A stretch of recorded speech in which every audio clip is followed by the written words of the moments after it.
Welcome to the entire Fortnite storyline explained in one video. Now, all I ask from you guys is one simple favour, and that is to drop a like on today's video for all this hard work. If you could, it is easy enough just to drop a like. And whilst you're down there doing that, you might as well comment your favourite Fortnite season ever. And with that all said, we need to understand how we've ended up in the current position we are in Fortnite right now, and to do that, we need to travel all the way back in time. You might want to grab some popcorn or something. Let's go. To a lot of people, it seems like a complete mess, but I promise you, it's not. Before we start, here is some crucial bits of information you need to know. We start off by talking about the Zeropoint. It officially caused the Big Bang and created the universe, spawning in trillions of different realities, and at the center of it, reality zero, aka the Fortnite Island. This is the home of the Zeropoint, an island that it created to protect itself from any threat. And it kind of worked for a while, until a mysterious group called the Imagined Order found out about it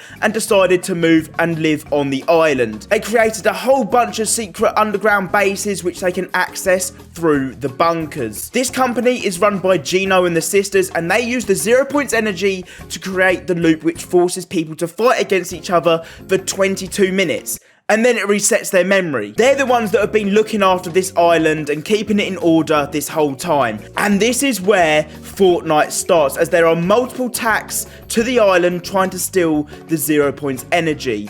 This whole time as well, there's a war going on between the Seven and the Imagined Order over the control of the Zeropoint. Right, with all that said, let's start from the beginning, where the first threat to the island came along. Now, the storyline actually starts before the time of Battle Royale. There was a guy called Dr. Vinderman. He was a scientist, and he was able to find some crazy advancements in a science lab called Vindertech. He was the guy that created V-Bucks, that's kind of where the name came from. And he was also the creator of the Battle Pass, llamas, and the weapons that we see on the island. Now, before Season 3, the island, it was pretty peaceful. All was calm and tranquil, but little did people know they were stuck in a loop of 22-minute games. This is what is known as the loop. Now, the original defaults are actually snapshots of agents from the Imagined Order. This is all explained a little bit better later on in the storyline. Now, initially, the island was pretty basic and undeveloped, with a few little hamlets and farmlands. And as the first few seasons carried on, the island saw great scale in development with the introduction of places like Tilted Towers. But what happens next, no one could expect. A bright light appeared in the sky, and as day by day went by, the object in the sky got closer and closer. Telescopes appeared all around the map to kind of give us a better look, and a weird noise was coming from the object. Yeah, nice one, Epic. As more time went by, we discovered it was a meteor. Meteorites started falling down from the sky, and a Morse code message of SOS D5419 gave us the location of a freshly built Tilted Towers on the map. It was set to be destroyed, and everyone was going crazy. There was even protesters using signs to deter the object. The island was under its first attack. Now, May 1st, 2018, the meteor struck the centre of the map, destroying Dusty Divot and the factories, with smaller meteors destroying Risky Reels, the prison, and part of Tilted Towers. And we then entered Season 4. The centre of the map was then barricaded off, and construction began on the meteor to see what was inside. Around the crater, a few new items called hot rocks could be found, which gave you anti-gravity, which were completely foreign to the island. It seemed pretty logical at first for the safety measures to be put up around the meteor, as the government wanted to keep an eye on the rock for any kind of weird random activity. Weirdly, amongst all of this, during this time,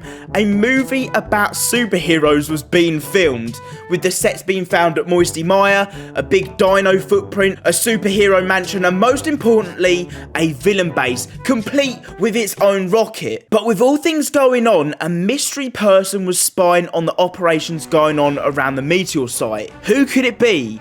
We actually come to find out later on. Now, with all this going on, the government were transporting materials to the rocket base in big trucks, including meteor rock and hot rocks. It turns out the materials were being used to create an army for the movie for the villain. It was kind of easy to follow along at the time, because Fortnite were giving us weekly images to keep us kind of in tune with the storyline and what was going on. Now, the government logo was seen everywhere, on trucks, the diggers, and the vehicles. They were the ones that kind of fronted the cost of this movie, the production of it. These guys, we will see them time and time again pop up in this video as they play a major part in the storyline and their input on the evolution of the Fortnite map. With the movie being shot, there was very little process that was being made at the Meteor, although a life support pod could be seen inside, until one day the rock cracked open and someone had broken free of the pod. It turns out this was the visitor, and this is where the mess of the Fortnite storyline that you know begins. It was all because of this guy. He started it all. But he's not bad. The visitor ended up running across the Fortnite map and ended up finding his way to the prop rocket in the villain's base of the movie set. Real quick, take a look at this. You can actually see his shadow in this loading screen. I bet you never knew that. It turns out the government were in on this. There were trucks that were transporting materials for the army being built for the movie set, but there were also hot rocks that had been stolen from the crater, and they had been used to fuel the rocket. We actually find out these hot rocks contain Zeropoint energy. The visitor then went on and hacked the rocket with the help of the government to fuel it. Now, after warning the whole map about the launch date, it finally came around, the big day. It took off and it was amazing, but things started to escalate pretty quickly. It then headed straight back down towards the Fortnite map and, most importantly, Tilted Towers. Just before it made impact, it opened and he teleported. He did this multiple times until he gathered enough energy and speed to create a huge rift in the sky. The thing was, this wasn't any old rift, this was a sideways rift. And the Cube Queen had just enough time to spawn in a dark energy cube through onto the map. Kevin the Cube was born. As soon as we thought everything had been saved, they were just about to get worse. Items from other dimensions have been falling out of the sky, bringing us new biomes and points of interest. Season 5 was officially here until the worst thing possible happened. A giant cube spawned onto the map, who at first we kind of thought was friendly, but as time goes on, we know that is far from the truth. At the same time, a character named Drift rifted in from the real world and began exploring the map. On his travels, he encountered the Enforcers, part of the IO, tried to capture him to try and take him back to his own world, but he went into hiding. This time, it wasn't a snapshot stuck in the loop. It was a real person. Kevin the Cube spent days, if not weeks, traveling around the map, but a dark world could be seen on the other side. He caused corruption as he moved, leaving rune marks everywhere, and he ended up dissolving in Loot Lake. And this brought us on to Season 6. Darkness started to rise, with the cube still being intact in the center island of Loot Lake, and it began to levitate up in the sky. The cube then took this island to each room that it created around the map, powering them up, and ended up back at the center of Loot Lake, and then covering the whole map in darkness. Hush towers spawned all over the map, creating a world of zombies to battle. The cube then began to spin rapidly and destroying itself and taking us into the void, which we now know as the in-between. This was actually the inside of the shell of the Zeropoint, with the actual Zeropoint being right in the middle there, you see? We see Galactus mess with this later on. This was known as the butterfly event. We then find out that the cube was on the map to harvest something under the map. This was the Cube Queen's first attempt at stealing the energy from the Zeropoint. You will see as the video goes on, the Zeropoint's energy ends up pretty much attracting tons of people to come and steal it. Inside the in-between is the home of the vault, and also the home of Singularity, which we'll get to in a minute. The cube's mission sent by the Cube Queen failed and ended up shattering into tons of pieces on the Fortnite map, and peace on the island had finally been restored. As soon as everything seemed to be back normal again, one day, a parachute appeared on the Fortnite island at Flush Factory. Bit strange this. It was only because of the weekly Fortnite screenshots we realised this mysterious robot could be spotted in the back of a lot of the images. He was known as AIM, and he was sent here to scout out the map before something bad was about to happen. At the same time, a white fog could be seen out at sea, and this began Season 7. We then found out that white mist out at sea ended up being being a huge iceberg which collided with the map. Polar Peak was now here, and it was home to the Ice King and his dragon eggs. Sergeant Winter had also been working for the Ice King. He built the planes and the aimbots to be sent out to the Fortnite map to kind of scout it out before they approached. As time went past, the frozen mountain of Polar Peak actually began to start melting.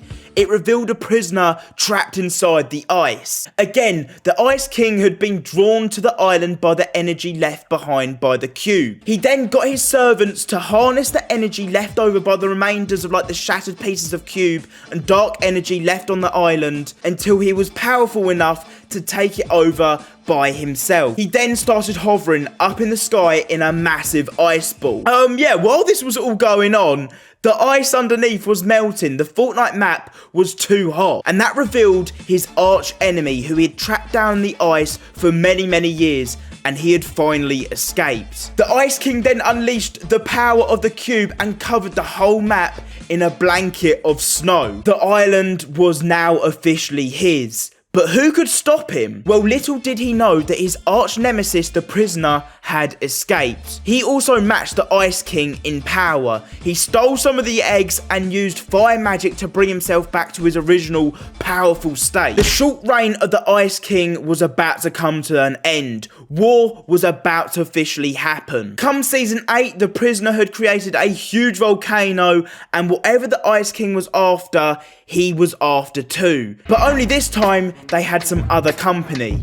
Pirates had rocked up on the island, which they ended up actually not doing anything, so we'll forget about them. The dragon eggs that he had stolen from the Ice King hatched into creatures known as hybrids. His mission now was to take down the Ice King. Now, during this fight over the island, the government organisation had been digging at some sites around the map. Now, underneath all this earth, they stumbled across some metal barriers, which we now know that they were IO bases. One place in particular was at Loot Lake, the same place at which the cube dissolved into Loot Lake. But what was under there that everybody wanted so desperately? On May the 4th, 2019, they managed to access this vault and get inside. This was the in-between. Inside, we had access to vaulted weapons, which would then set free the drum gun. But also in there in the background was the Zeropoint, and most importantly, Singularity's mask. She was the protector currently of the Zeropoint. And then this is kind of when everything came together, that the whole of the Fortnite map and loot pool was being controlled from an outside source. And just as soon as we got access to this vault, we were kicked out straight away. But this time, we'd gone a step too far. We weren't allowed in there. The energy produced from the Zeropoint sent a ripple across the map, which actually ended up upsetting the prisoner's once dormant volcano into erupting. This threw an absolute ton of material up into the Fortnite sky, destroying parts of the map like Retail Row and of course the beloved Tilted Towers. It was gone. Oh, except for that one little building, No Sweat Insurance, that literally survives everything. Anyway, one piece of rock had been thrown out of the volcano and actually ended up hitting Polar Peak. And this is where the storyline between the Ice King and the Fire King, it just kind of came to an end. It kind of finished here. Jonesy and Peely ended up getting protection from a bunker, and it seems like quite a long time actually ended up going by, because when they came out, the whole world was different. They were in the future. Real quick, the version that we see of Jonesy is actually a snapshot of John Jones inside the loop, as we find out more about him in a bit. Every time a person enters the island, a clone is pretty much created of them inside the loop. Bunker Jonesy, yeah, he plays a pretty huge part in the storyline from here on. Whilst in the bunker, he did some like cave drawings warning us about a future event. But how did this snapshot of Jonesy get here? Well, this is when later on we find out how Jonesy skips between realities and that he actually works for part of the imagined order. And because he can do this, yeah, that's who that guy was sitting on top of the hill looking at the meteor site.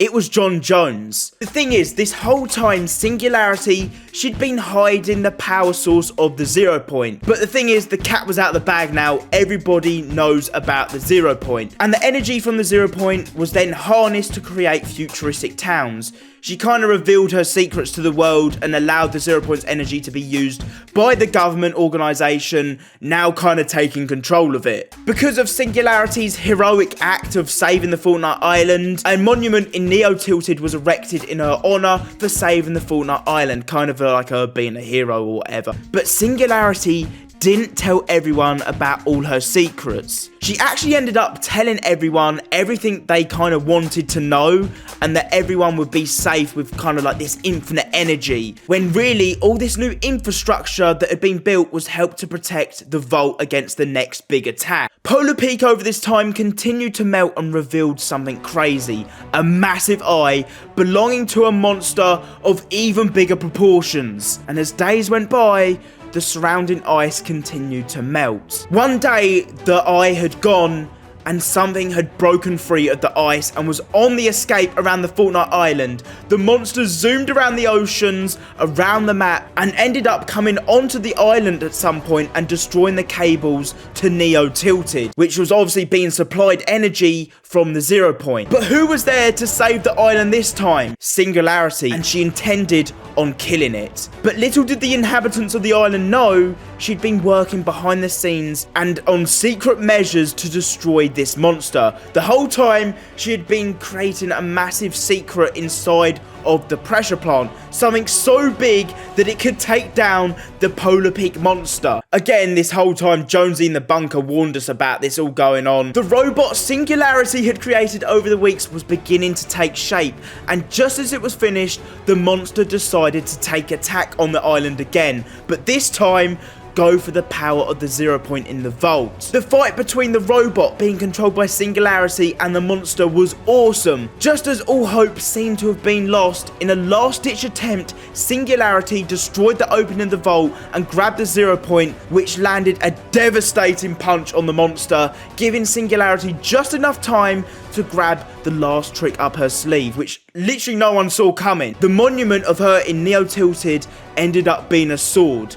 This would defeat the monster once and for all. Singularity ended the fight off by just flying off up into the sky in the robot, but left behind the damaged vault and the exposed Zeropoint, which wasn't good. The one thing she was sworn to protect the whole time. The longer the Zeropoint was left exposed, the more unstable it became, and this extreme amount of power being given off by the Zeropoint actually ended up alerting the Seven, which then would run into Season X. Worlds ended up getting collided. Everything was correct, but at the same time was wrong. The loop of the map had been broken and the timelines had all merged into one. The visitor ended up coming back to the island and this time bringing along the scientist. They created a new rocket to correct time. Thing was, the loop was 22 minutes long and had been paused, so the rocket couldn't actually launch. And this is when the scientist opened up rifts from the in-between, allowing 6 other versions of rockets to travel through into the loop. This time they created enough energy spiraling around the meteor to rift it away before the impact on the map. But it ended up opening up in a rift above the Zeropoint. The Seven did this to end the reality, as the Zeropoint had become so unstable it could end the whole universe. And remember, this all started from this guy. He's an idiot. Reality ended by creating a black hole and destroying Reality Zero, the Zeropoint's home. The map was gone and a fresh start was on the horizon. Now, Chapter 2 starts off with a bang. I mean, the beginning of Chapter 2 went on for absolutely ages, but it starts off with 4 characters exploring the new world, and they are part of a group known as Ego. But unknowingly, behind the scenes is another group called Alter, and the operation of this is run by Chaos Agent. A black market trade is underway at Dirty Docks, led by the Chaos Agent to kind of make some money. The original 4 of the Ego actually entered the map after their plane was shot down by Alter. The 4 of Ego, after a few weeks of venturing around the island, find out that snapshots of themselves are also living on the island. This is where the 2 new groups clash for the first time. 8ball went out of his way to destroy his snapshot called Scratch, and they actually ended up meeting, and Scratch ended up killing 8ball. Pretty much himself, and because of this, he started corrupting. This was kind of huge. It was the first time a snapshot had killed the real person they were a snapshot of. A snapshot cannot live on the island in its complete form if the person they are built off of or based off of dies in the loop.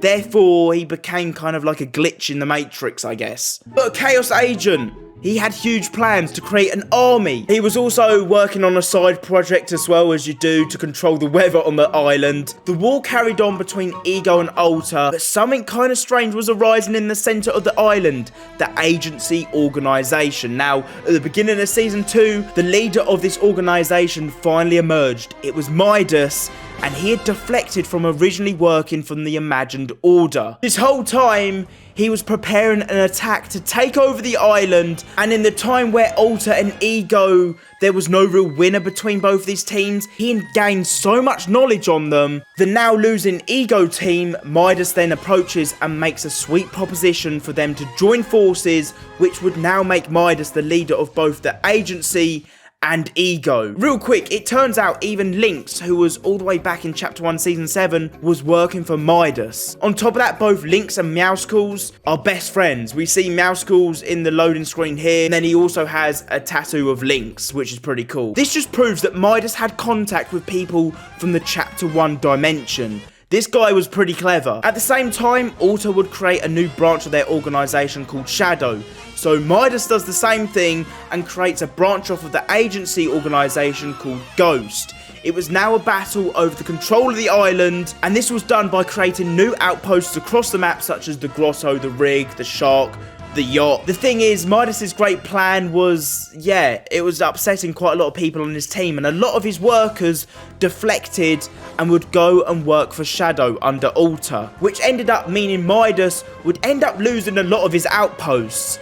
Brutus leaves, Tiantina leaves his team, as they all start to find out about Midas's big plan. That's right, the Doomsday device. They didn't like his plans of taking over, so they'd kind of go against him and try and stop him now. As part of Midas's defense, he'd actually end up killing anyone powerful enough to get in his way of his plan, or anyone that kind of knew too much about his plan that he trusted. And in doing so, he would change their helmets into gold and place them on the mantelpiece, kind of like his own trophy cabinet. Midas was now part of no organisation, it was all for himself. After weeks of preparation, the Doomsday device was finally complete, and the Agency explodes as it powers up. Midas's plan had finally worked in pushing back and controlling the storm to stop the Fortnite loop. In this time, characters started hallucinating and ended up in the Imagined Order's base and interacting with John Jones. The snapshots were now outside of the loop. Yep, the Fortnite simulation, it had been broken. We then eventually teleport back to the Fortnite island. A great wall of water then surrounded the Fortnite map created by the storm as revenge against Midas. Season 3 is finally here, and Midas ends up getting eaten by a shark. Yep. That's the end of him. We then return to the Fortnite map completely flooded, which over the course of the season begins to drain. Jules took over the destroyed Agency and turned it into the Authority. She is actually Midas's daughter, who actually helped him with the Doomsday device. You can see a little photo frame in the back here. As the water levels slowly went down, life was finally going back to normal on the Fortnite island. Or was it? All of a sudden, something is spotted in the sky. Something is drawn to the power of the Zeropoint on the Fortnite map. An incoming threat of Galactus, who had travelled through multiple universes, was warned to us by Thor as he entered the Fortnite island. He then created a Bifrost on the floor, which ended up bringing a ton of Marvel characters to the Fortnite island to help protect the Zeropoint against Galactus. Tony Stark was the man of this season. He learnt the island's technologies and managed to rift in his workshop from New York. How crazy, this guy's a genius. From there, he would then create an army set to stop Galactus. But that could only be done with our help. We then ended up battling against Galactus in tons and tons of battle buses, which Tony Stark had managed to duplicate. But inside these battle buses were a ton of bombs. We needed to stop Galactus from absorbing power from the Zeropoint. We then drove all the battle buses into his mouth at once and detonating all the bombs. Galactus had been defeated, and we then ended up going back to Reality Zero. But something big had been going on in the Imagined Order's office. They were in full panic mode. The Zeropoint once again had been left exposed on the Fortnite map, this time by Galactus, and it was in an unstable state. Dr. Sloan ended up ordering John Jones to jump into the loop and sort out the situation to make sure no one else would escape the loop. John Jones then used the sideways portal in the center of the Imagined Order's base to travel between the realities. It's the same sort of portal that the Cube Queen and the Seven used to travel between realities. John Jones's mission was then to locate the best bounty hunters and warriors from all realities to protect the Zeropoint and to make sure no one else would jump inside the loop. They went to work, and John Jones went on to the next stage of his plan to stabilize reality. The Imagined Order sent out IO enforcers with new equipment, so they were now known as IO guards for extra protection. The thing is, all secrecy of the Imagined Order was now gone. Each Jonesy that we'd seen in Fortnite up until this point was John Jones travelling through the loop. Each version that we saw of him was a snapshot of him in a different reality. And as you can see,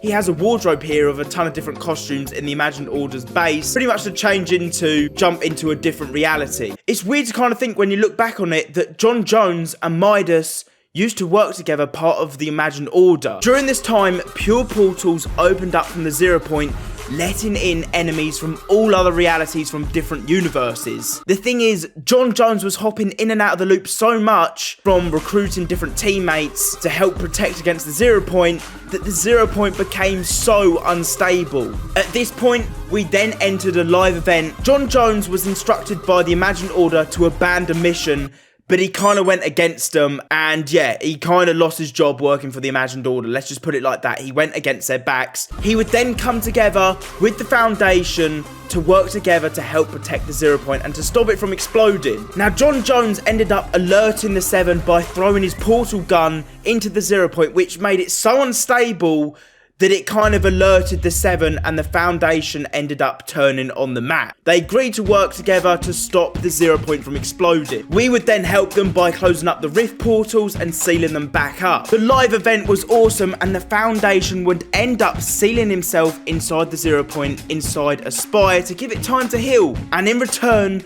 John Jones had to lead him to the mysterious character known as Gino and the Sisters. It ended up they both got trapped inside the loop as a sacrifice. This is pretty cool because we learn a bit more about the Seven here. They wear airtight suits to protect them from being affected by the loop, because obviously people's minds in the loop get reset every 22 minutes. And unlike all the other loopers, their goal is to take the Zeropoint out the hands of the Imagined Order and destroy the loop for good. The Zeropoint was now set inside the spire, giving it time to heal, but there was one person very interested in this spire. Now, Raz's story for Season 6 needs a bit of explaining because he actually plays a huge part in the story. Back then, Raz tried to learn everything he could about the spire and its secrets. He explored the whole island and ended up finding Imagined Order scrolls, which then led him to the location of a spirit vessel, a shard of Kevin the Cube. This wasn't good. This was a huge part of the storyline which nobody talks about. Raz was the one that summoned the Cube Queen to the Fortnite Island, and she turned up in the mothership. So this is where the island's biggest threat yet comes along. The aliens and the mothership. The whole thing of the sacrifice from the Foundation didn't matter because Dr. Sloan, a high-ranking Imagined Order member, and her army were now ready to battle the last reality. At first, the mothership entering the map, it just looked like a normal alien invasion. The Chimera attacked the island from the mothership to take on the Imagined Order and to destroy Reality Zero for good.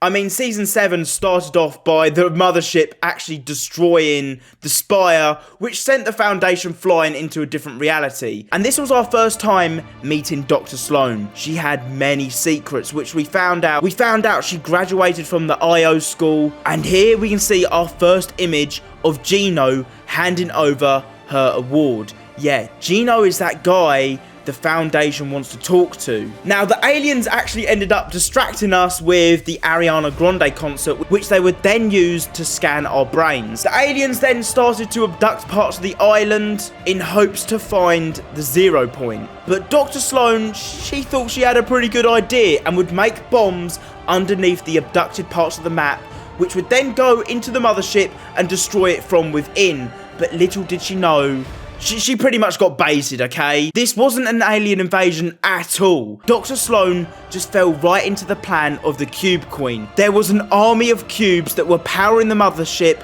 after her first attack on the island with Kevin the Cube failed. And obviously that one cube didn't end up completing the mission of destroying the map. The explosion of the ship from within scattered and littered the Fortnite island with a ton of cubes. The Cube Queen's plan had worked and she pretty much made Dr. Sloan look like an idiot. Let's just put it like that. But is she? The race was now on to save the Fortnite island. Foundation ended up waking up from under the sea after being obliterated by the mothership at the beginning of the season, and he'd ended up in a different reality. This was Gotham City, where he had fights with Batman that laughs in the comic, and we find out some pretty crazy information. The Zeropoint is in the hands of Gino, which I guess we already knew because he is the leader of the Imagined Order, and obviously the Imagined Order are in control of the Zeropoint. But this just pretty much confirms things for us, and as we know, the leader of the Seven, the Foundation skin, wants to talk to Gino and the sisters to take down the Imagined Order for good. But they have way bigger problems on their hands right now. The Cube Queen and her dark energy over this time had been gathering together at the center of the map, creating a huge pyramid to turn the whole of the Fortnite island into the sideways. The ending event for Chapter 2 is just around the corner. It looks like the Cube Queen is about to take over Reality Zero. Will Gino and the Foundation finally meet? And who is Singularity actually working for? We find out in Chapter 3. That is everything you need to know about the entire Fortnite storyline. I hope you guys have enjoyed. If you haven't already, drop me a like on today's video. Chapter 3 is just around the corner. If you haven't already, use my support creator code macmacsyt. It'll be awesome. I've spent so long on this video, literally weeks and weeks, so I'd appreciate you guys' support. Share this video with a friend. I'll catch you guys later. Peace out.